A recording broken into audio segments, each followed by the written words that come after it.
Bom dia, meu querido ouvinte, bom dia àquele que nos assiste pelas redes sociais. É muito bem-vindo. Vamos estudar a palavra de Deus hoje?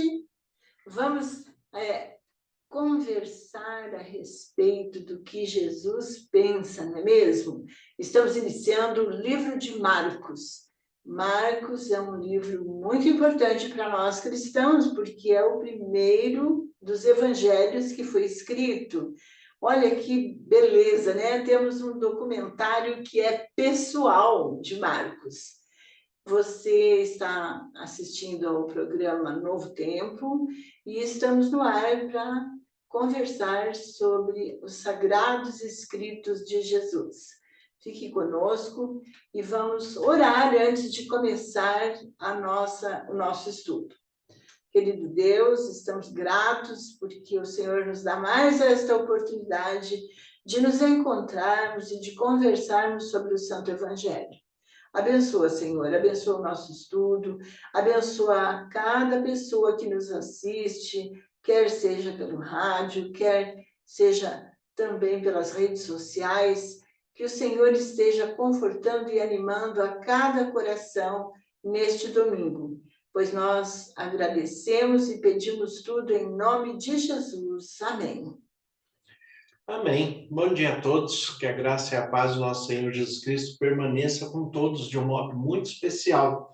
Sempre bom estarmos juntos para crescermos no conhecimento da palavra de Deus. E como a irmã Jo já colocou, o Evangelho de Marcos, apesar da nossa sequência bíblica do Novo Testamento ser diferente, porque começa em Mateus, né? Marcos passa a ser o segundo livro na sequência da Bíblia, mas Marcos é, de fato, o primeiro livro escrito. Então, até quando nós estudamos a Bíblia, nós temos os evangelhos sinóticos, que o primeiro evangelho escrito é Marcos, o segundo é Mateus e o terceiro é Lucas. Depois nós temos o evangelho segundo João, que é um evangelho completamente diferente, distinto desses outros três. Por quê? Porque nós temos Marcos, que é o primeiro evangelho. Depois nós temos Mateus, que escreve, mas ele pesquisa algumas coisas no próprio escrito de Marcos. Então, quando nós vemos o Evangelho segundo Mateus, nós temos muitas citações de Marcos repetidas ali. E Lucas, que não foi discípulo de Jesus, eu gosto de frisar, porque, sabe, Manjo, muita gente acha que Lucas foi discípulo de Jesus. E não é. Né? E não foi. Lucas era um médico, historiador, que tinha um companheiro ali que caminhava com ele nas pesquisas e que gostava muito também de estudar a respeito das questões espirituais, das questões divinas, e os dois juntos, pesquisadores, pesquisam a respeito da vida de Jesus e escrevem 2 livros, o Evangelho segundo Lucas e Atos dos Apóstolos. Então, Lucas, ele é um pesquisador, e como pesquisador, é claro que ele foi buscar informações no Evangelho segundo Marcos e no Evangelho segundo Mateus. E esta minha maneira de falar do Evangelho não é só por causa de um posicionamento, né? Mas é por causa da realidade do Evangelho. Nós temos que entender, em primeiro lugar, que o Evangelho de Jesus Cristo, só existe um Evangelho, que é o Evangelho eterno, que foi pregado desde Gênesis e vai até Apocalipse. É o mesmo Evangelho. Então, Evangelho só existe um, que é o Evangelho de Deus em Cristo Jesus, ou o Evangelho de Jesus Cristo, porque ele é o próprio Deus. Né? Agora, dentro da perspectiva que foi escrita, nós temos o Evangelho de Jesus Cristo segundo Marcos, na perspectiva de Marcos. O Evangelho de Jesus Cristo segundo Mateus, na perspectiva de Mateus. Também na perspectiva de Lucas e na perspectiva de João. Mas o Evangelho é um só. Nós não temos 4 evangelhos. Né? O Evangelho é um só, o Evangelho eterno, Evangelho de Jesus Cristo. Agora, a importância de saber que Marcos é o primeiro evangelho é porque todo documento que é mais antigo, ele acaba tendo uma referência de valor maior no seu escrito, porque ele vai ter menos contaminação das questões populares, daquilo que é influência popular. Então, nós temos, sempre que nós temos algo a estudar que se repete em Mateus e se repete em Lucas, nós sempre voltamos para Marcos por ser o primeiro evangelho escrito. Então, vamos ver o primeiro como que Marcos escreveu. E depois que ver a maneira que Marcos escreveu, daí sim a gente olha para Mateus e depois para Lucas para ter uma perspectiva mais ampla, mas a referência maior sempre será Marcos. É porque é o primeiro escrito. Né? Porque é o primeiro escrito. Que bom, né? Que bom a gente estudar a Bíblia assim profundamente, porque traz traz um conhecimento mais adequado, né? Mais profundo. Isso aí é muito, muito bom, né? Então, aqui no texto para memorizar da primeira lição do terceiro trimestre, diz assim, ó, depois de João ter sido preso, Jesus foi para a Galileia pregando o evangelho de Deus. Ele dizia, o tempo está cumprido e o reino de Deus está próximo. Arrependam-se e creiam no evangelho. São Marcos, capítulo 1, verso 14 e 15. Então, veja bem, João Batista já tinha uma sentença, né? Já estava preso.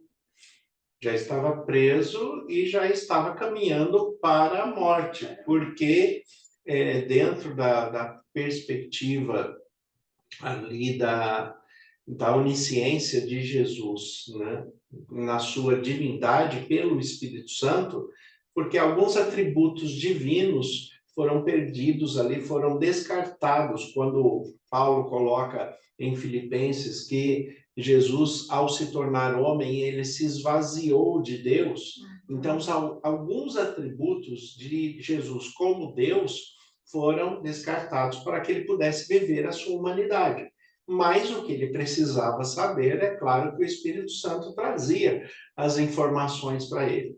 E uma das informações que era a respeito de que João Batista estava preso e que ele iria caminhar para a morte. E ali vai iniciar o evangelho, né? A pregação de Jesus Cristo, né? Então, Jesus vai dar continuidade, né? Ele vai continuar o trabalho de João. De João. João é o precursor ali, abrindo o caminho, né? Ele fala que ele cumpre a profecia de Isaías, eu sou a voz que clama no deserto, né? Então ele cumpre a profecia de Isaías, que ele vai abrir o caminho para o Senhor. E aí ele abre o caminho, sai de cena, né? Acaba sendo morto, decapitado, e Jesus ali prossegue com o seu ministério. Que coisa, né? Como que é assim, Deus, os discípulos ficaram meio constrangidos porque eles achavam que Jesus não podia permitir, né, que João fosse morto, né? Então, porque assim, isso já mostra que Jesus, mesmo com toda a sua autoridade, ele não deu privilégios a ninguém. Né? Ele teve o amigo que morreu, que foi Lázaro, depois ele ressuscitou, mas o amigo morreu. Ele poderia ter curado o amigo, mas não curou. João Batista, que não só era o profeta precursor da mensagem do Evangelho de Jesus Cristo, mas era primo de Jesus, né? E mesmo assim não teve nenhuma regalia, vamos dizer assim, por causa disso.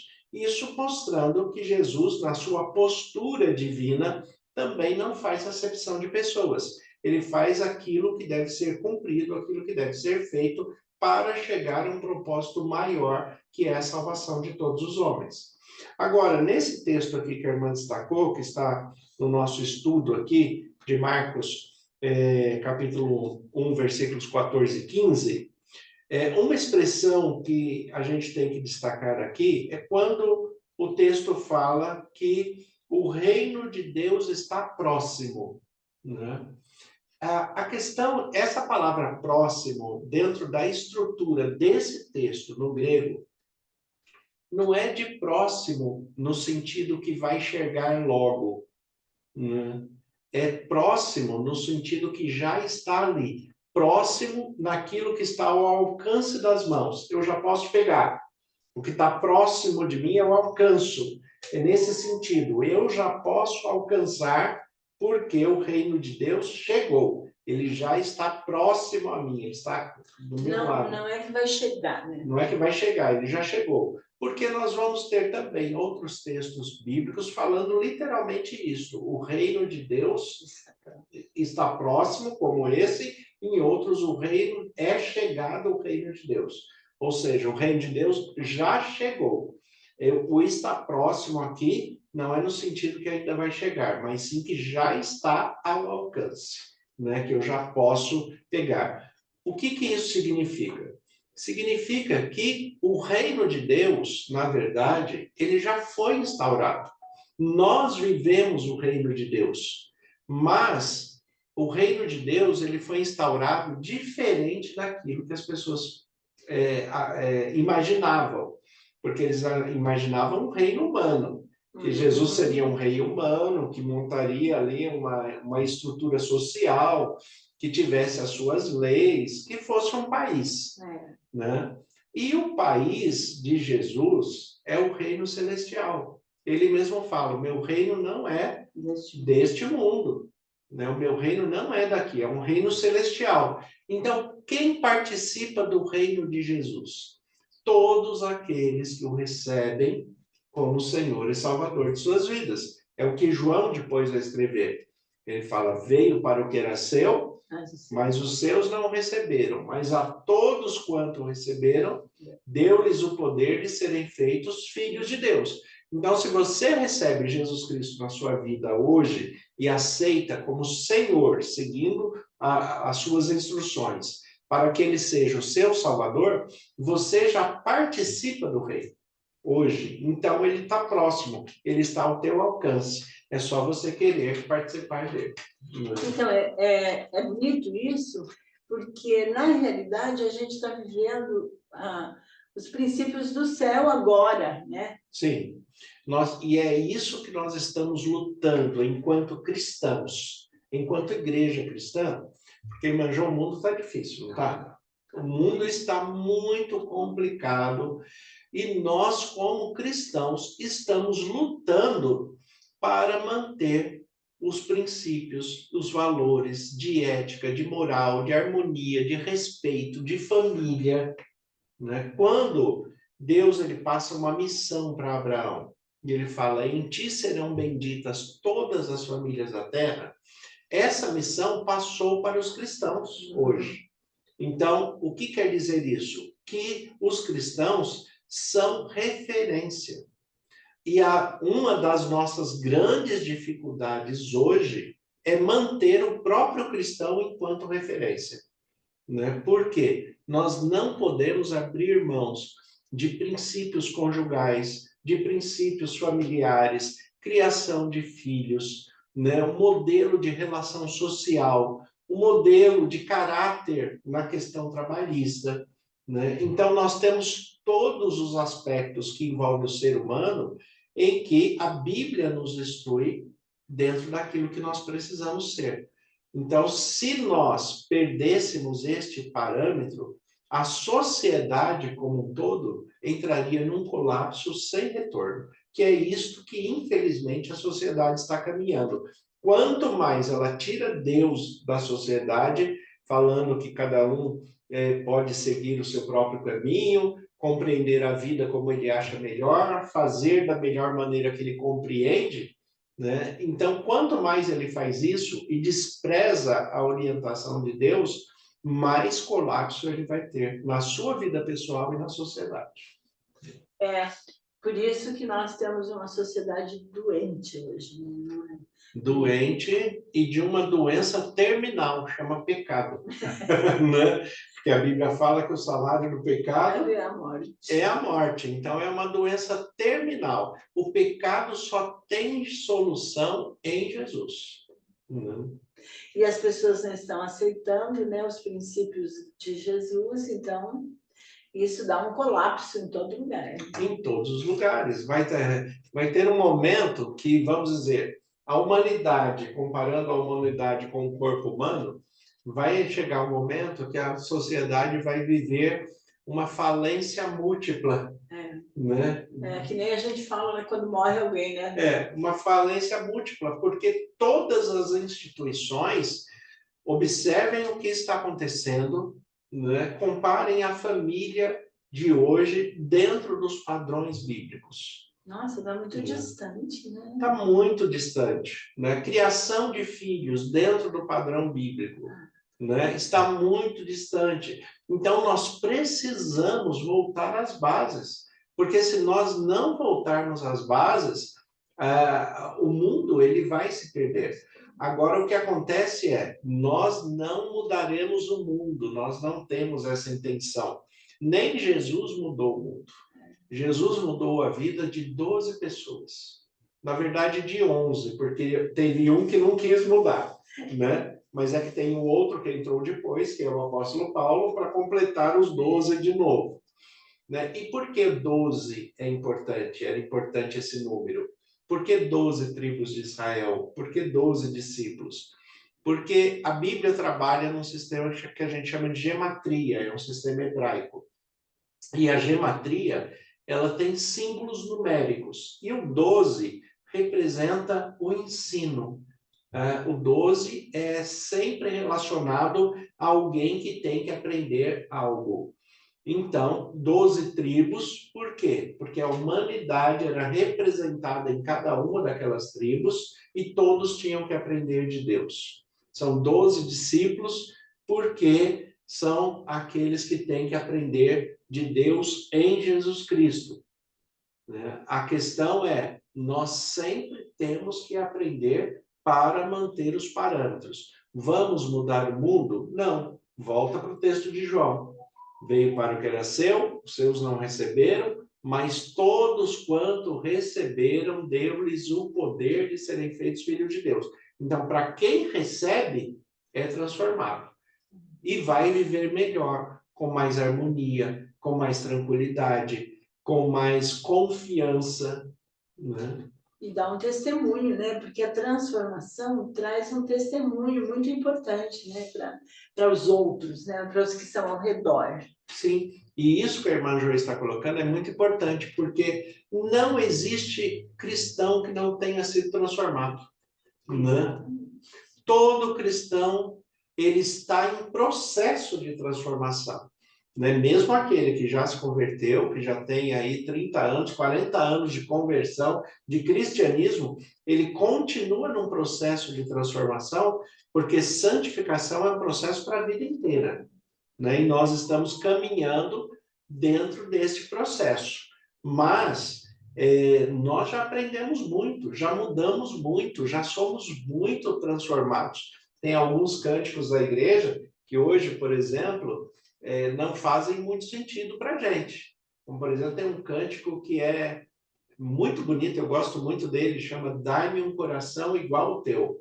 Né? E ele começa com uma frase que, para nós, que já temos uma caminhada cristã, não é verdade, não faz muito sentido para nós, mas é sentido para quem está iniciando a caminhada cristã.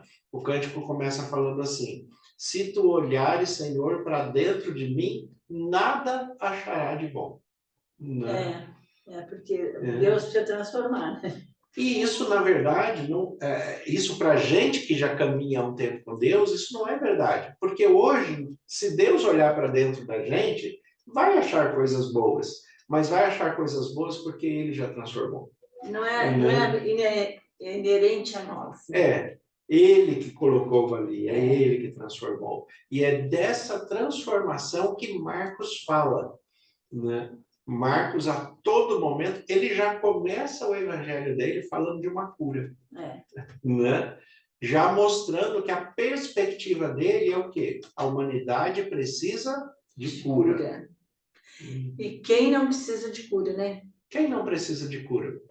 Uma sociedade doente como nós estamos, Nossa, e doente, as doenças físicas são as menores, porque os problemas maiores que nós temos hoje, até está em ênfase, vamos dizer, até na questão profissional, são as questões psicológicas e psicoemocionais, né? Isso tem se destacado tanto, por quê?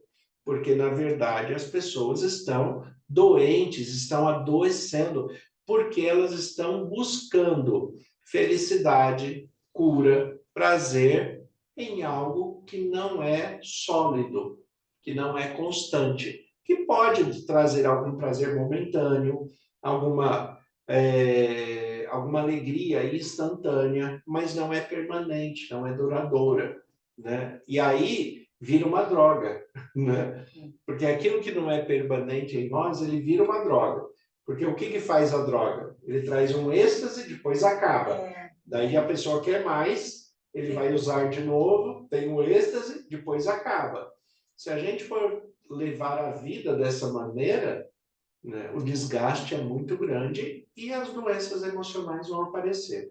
Então, Marcos ele vem já falando, olha, a humanidade precisa de cura.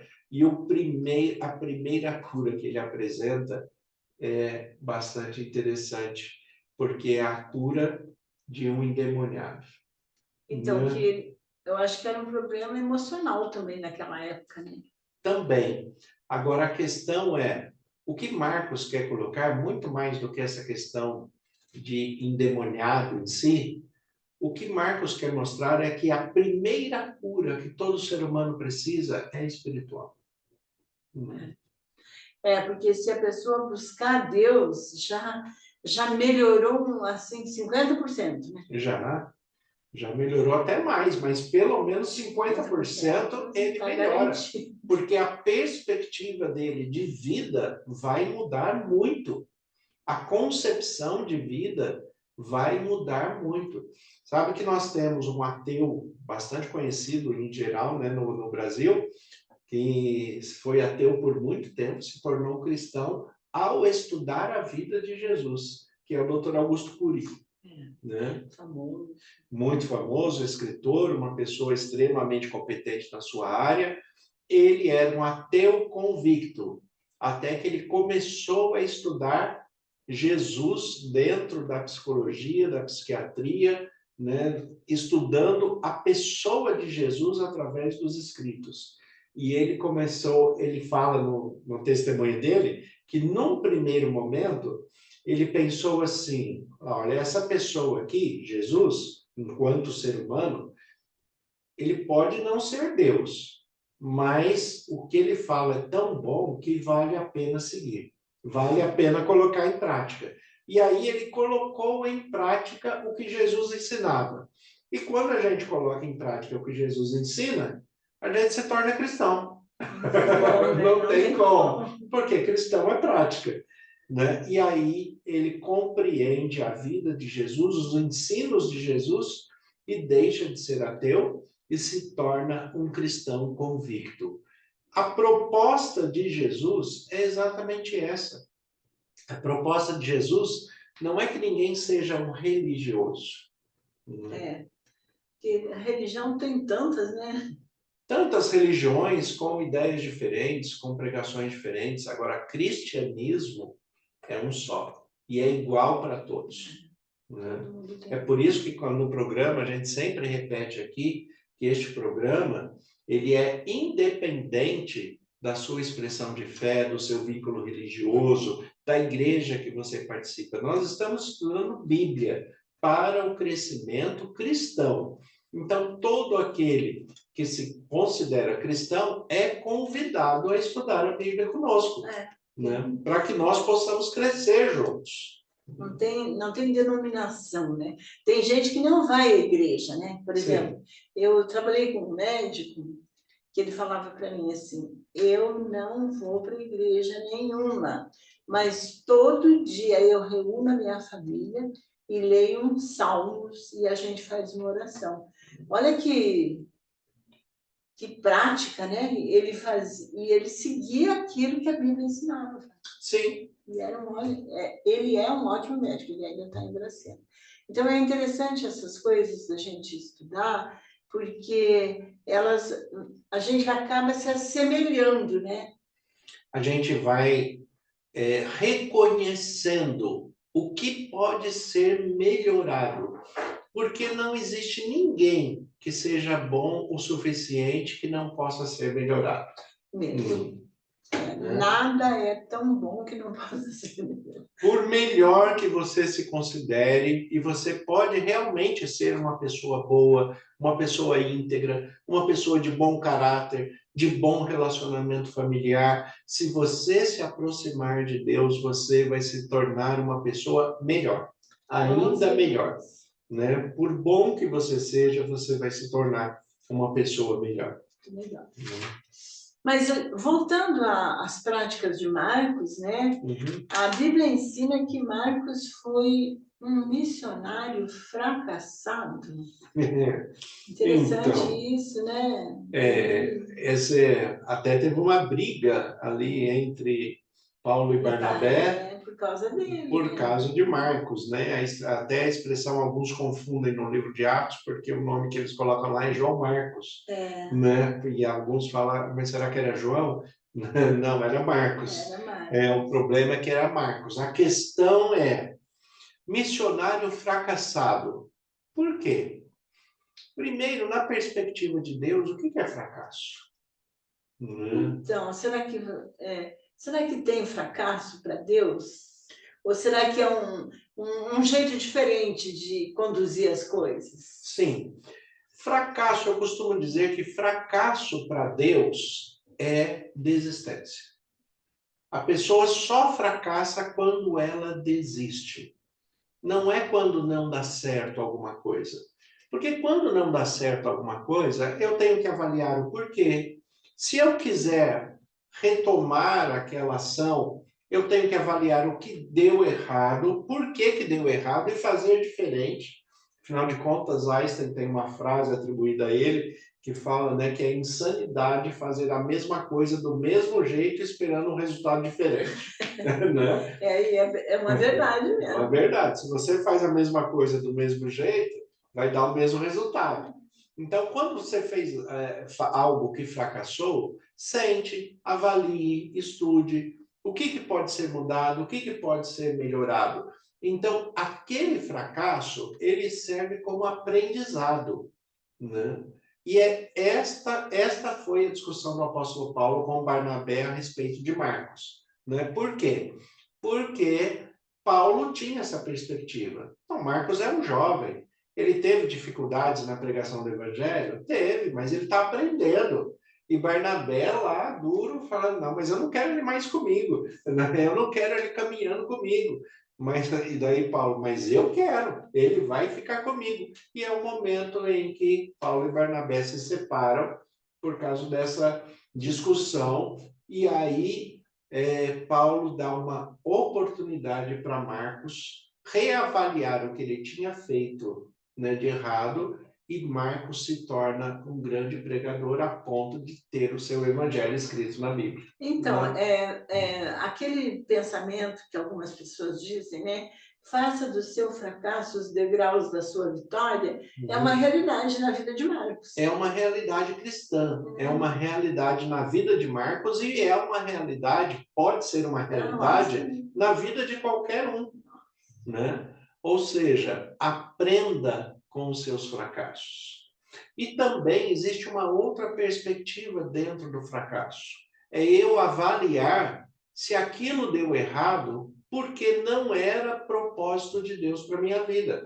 Às vezes as pessoas estão insistindo em algo que não é propósito de Deus para ela. Né? E elas ficam tentando, persistindo, se esgotando em algo que Deus já falou não. Porque ser humano não gosta muito de não. Né? É assim, do jeito dele, né? Do jeito dele, tem que ser do jeito dele. Então, às vezes, Deus fala, não, você não é para ser, para ir por esse caminho, para fazer dessa maneira. Eu falo assim, que no meio, né, das pessoas, dos seres humanos, às vezes tem uma situação assim, você tem uma família de médicos, por exemplo, e a tendência é já instruir o filho para que ele seja um médico também. E se o filho escolhe uma outra profissão, nossa, aquilo parece que é um desastre na família, porque não vai dar sequência ali, né? A questão é que o filho pode ter uma outra aptidão, né? E se ele for um médico, ele não vai ser um bom profissional, ele vai ser uma pessoa infeliz. Às vezes ele é uma pessoa que vai ter um restaurante e ser um excelente cozinheiro. E qual é o problema?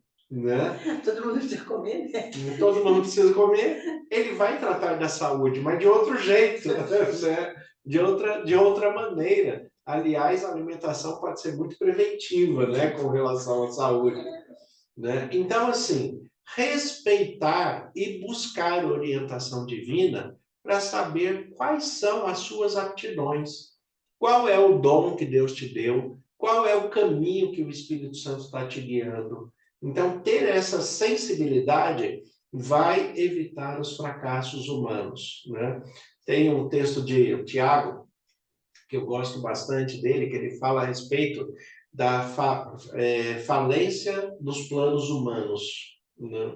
E ele fala assim, por que os planos humanos acabam entrando em falência? Porque o ser humano fala que eu vou fazer isso, eu vou fazer aquilo, eu vou levantar cedo, eu vou a tal cidade, eu vou comprar, eu vou vender, e ele vai falando no texto, é sempre eu. E daí ele fala assim, ao invés disso, ele deveria dizer, se Deus quiser, né? Se Deus quiser, eu vou fazer isso ou aquilo. Se Deus quiser, eu vou caminhar por esse caminho. Né? Então, o que ele está falando é, busque em primeiro lugar qual é a vontade de Deus e a direção do Espírito Santo para a sua vida. Né? Porque assim você tem mais chances de ser bem-sucedido. E também não quer dizer que você vai acertar em tudo. Ninguém acerta todas, né? Mas Deus, na sua infinita misericórdia, ele sempre dá uma segunda chance para nós. Sempre. Ele sempre traz a segunda, a terceira, a quarta, né? Como diz lá o texto de Êxodo 20, Deus faz misericórdia até 1000, né? Até 1000 gerações. Né? Não é 1000 vezes, é 1000 gerações. Né? 20 anos tem uma geração, mais ou menos. Então, a misericórdia de Deus, como diz o profeta, né? Se renova a cada manhã, né? E dura para sempre. Né? Então, nós temos sempre a oportunidade de fazer de novo, de reconstruir. Foi o que aconteceu com Marcos, né? Foi o que aconteceu com Marcos. E Marcos ficou, assim, sendo uma pessoa reconhecida, né? Que a senhora falou aí, ó. Ele escreveu um livro, né? Um livro de tamanha importância, né, que passou a fazer parte do cânon bíblico. Então, e sendo o primeiro livro ainda. Né? Então, isso mostra a grandeza da restauração e do trabalho de Deus na vida de Marcos, que está disponível a todos nós. Marcos precisou de crescimento, precisou de humildade. É claro, imagina Marcos ouvindo essa discussão com Paulo e Barnabé. E Barnabé falando que não queria ele perto, e Paulo intercedendo por ele. Às vezes, uma pessoa numa situação de conflito dessa, ele entra num sentimento de desprezo, né? De depressão. E ele fala, não, ó, não precisa brigar por mim, não, pode deixar, eu já sei que eu sou um fracassado mesmo. Deixa eu ir embora, né? Deixa eu ir embora, deixa eu viver minha vida, eu não vou ser mais missionário, não, eu vou fazer outra coisa, eu vou ser agricultor, vou ser qualquer coisa. E a pessoa acaba indo para outro caminho, desistindo daquilo que ele ainda nem conhece como o propósito de Deus para a vida dele. Né? E se ele se mantiver, Deus vai conduzir. Para isso é preciso algo essencial para o ser humano no relacionamento com Deus: humildade. O que nós precisamos, e muita gente tem dificuldade com isso, né? Admitir que precisa aceitar o que Deus fala, né? Aceitar com grande humildade, porque somente, né, os humildes é que vão trazer essa grandeza de Deus para dentro de si, né? É muito interessante. Então, eu gostei muito dessa abordagem que foi feita aqui, não é? De um missionário fracassado que conseguiu ter uma segunda chance. Porque isso daqui é a perspectiva da nossa vida. Muitos de nós, estamos nessa mesma situação. Sim. Né? Porque quantas chances nós já precisamos da vida? Nossa. Uhum. Provérbios diz que o cristão cai 7 vezes, 7 vezes se levanta. 7 vezes se levanta, mas cai. Né? E 7 não é um número exato, ele só quer falar que cai muito. É só isso. Pode ser que caia bem mais. Pode ser que caia bem mais. Nós somos falhos. Infelizmente, a corrupção do pecado nos fez falhos. Não existe nada que nenhum ser humano coloque a mão que não tenha falhas. Né? Tudo é falho. Daí as pessoas falam, mas então a própria Bíblia tem falha porque foi escrito por seres humanos? Sim, a Bíblia ela tem falhas humanas, mas a inspiração de Deus é perfeita. São coisas diferentes. A inspiração de Deus, na direção de Deus, naquilo que Ele quer revelar e mostrar, é perfeito. Agora, existem falhas humanas na escrita bíblica? Claro que existe. Né? Você vai perceber que o mesmo relato que Marcos coloca, quando você lê em Mateus, tem algumas diferenças. Às vezes, Marcos está contando um episódio e fala que Jesus, por exemplo, curou um cego, Mateus vai e fala que ele curou 2, dentro do mesmo episódio. Mas por quê? Quem é que errou? Jesus curou 1 ou curou 2? A questão é que ele curou mais de 1000. Né? João fala que ele fez muito mais coisas que os livros nem caberiam se fosse escrito tudo que ele fez. Mas o que foi escrito é o essencial para que nós compreendamos a vida de Jesus e o que ele quer transformar na nossa. Então, o que tem mãos humanas tem erro. É por isso que nós temos que nos voltarmos à inspiração divina.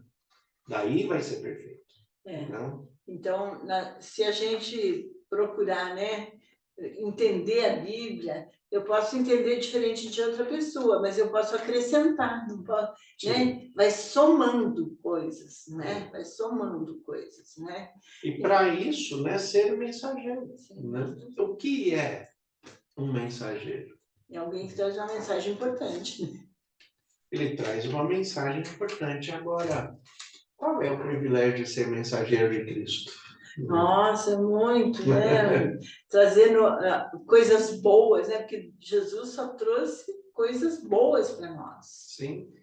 A questão de Marcos falar de Deus Pai, Deus Filho e João Batista, né? Quer dizer... Revelações primordiais para a compreensão de Deus na sua grandeza e na sua espiritualidade. Né? Agora, como ser um mensageiro de Cristo? Eu gosto da expressão de São Francisco de Assis. São Francisco de Assis ele falou assim, que pregue o evangelho a todo tempo, mas só fale quando for necessário. Né? Tem que viver. Né? Tem que viver. Evangelho é vida. Ser mensageiro é muito mais uma experiência de vida do que uma experiência de fala. Né? O discurso pode ser muito bonito.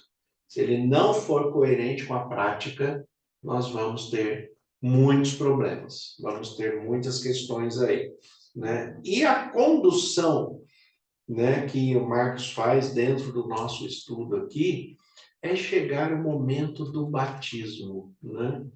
E o que é o batismo, irmã Jô? Então, o batismo é assim, abandonar uma vida velha, né? E nascer para uma nova vida, né? Exatamente. O batismo, ele simboliza o reconhecimento da autoridade de Deus na minha vida. Então, por que Jesus fala? Todo aquele que crer e for batizado será salvo. Todo aquele que crê e for batizado será salvo.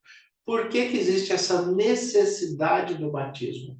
Porque o batismo, ele é uma profissão pública de fé. Eu estou professando que eu acredito de fato naquilo e eu tenho um marco. Dali para frente, não é que eu vou ser perfeito, mas eu vou buscar tudo o possível, todo o possível para ser melhor, para ser diferente, para ser humilde debaixo da autoridade de Deus. Então, eu aceito a submissão. Eu falo que aquele que se nega ao batismo, ele vai ter dificuldade de ser cristão realmente, porque o batismo, que é uma coisa simples, ele já não quer se submeter, né? E a autoridade de Deus, né? Ele não vai se submeter. Então, Deus colocou coisas simples para que nós façamos, para que a gente possa também se submeter às coisas maiores, né, que tem realmente mais relevância. Então, esse evangelho, ele transforma, né? Se a gente se submeter, né? É todo um processo de conhecimento, de aprendizado, de aproximação, de transformação, porque só se submetendo à autoridade de Deus é que esse processo vai acontecer. Agora, o que eu acho assim mais belo do Evangelho, né? Para a gente fechar aqui o nosso assunto de hoje, é o fato de Deus não querer escravos, ele quer filhos.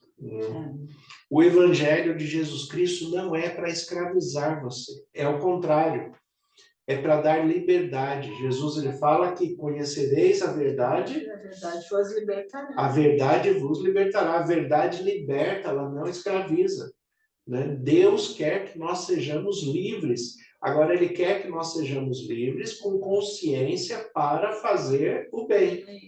Porque senão eu volto sempre àquela frase que de vez em quando eu uso, algumas pessoas dão risada. Ser livre para tomar veneno. Né? Somos livres para todas as coisas. O apóstolo Paulo ele diz, todas as coisas me são lícitas, mas nem todas me convêm. Ou seja, eu posso fazer tudo? Posso. Tem coisa que eu não preciso fazer, eu sei que vai me trazer prejuízo, eu vou fazer por quê? Né? Então, com sabedoria, eu só vou querer fazer aquilo que me faz bem, que me traga crescimento, que me traga melhora, que me traga lucro pessoal, que me traga um bem-estar familiar. E quando nós vivemos debaixo da autoridade de Cristo, tudo isso acontece com a gente. Que bom, né? Que bom que nós estamos aqui para apresentar o Evangelho de Jesus, né? Que transforma e anima. Que Deus abençoe a cada um de nossos ouvintes, nossos assistentes, aqueles nossos irmãos de qualquer denominação, mas que estão ligados ao Sagrado Livro. Que Deus abençoe. Vamos orar então, pastor? Vamos orar, vamos falar com Deus. Senhor, nosso Deus e Pai, nós te agradecemos, em primeiro lugar, pelo privilégio que temos de conhecer o Evangelho de seu Filho Jesus Cristo. Amém. Te agradecemos pelas bênçãos, pelos cuidados, pela maneira que o Senhor, através desse Evangelho, já nos transformou. Te agradecemos por todos os irmãos e irmãs que nos acompanham nesse estudo bíblico, buscando crescimento, direção espiritual. O Senhor conhece as suas necessidades, as suas dificuldades, as suas adversidades. E como ministro do Evangelho, em nome de Jesus, eu peço que o Senhor esteja cuidando de cada um, segundo os teus propósitos, segundo a tua vontade, que é sempre boa, agradável e perfeita. Amém. Que o Senhor esteja levando cura, restauração familiar, restauração conjugal, que o Senhor esteja abrindo as portas do trabalho para aqueles que necessitam, que o Senhor esteja reconstruindo as questões emocionais e psicológicas daqueles que estão afligidos neste momento, nesta área. Que o Senhor esteja cuidando de cada um pelo teu amor, pelo teu poder. Nós te agradecemos pelos teus cuidados, colocamos nossas vidas em tuas mãos e oramos em nome de Jesus. Amém. Amém. Até o próximo domingo, então. Que Deus abençoe a todos. Deus abençoe a todos. Tenham um excelente dia, uma excelente semana, em nome de Jesus.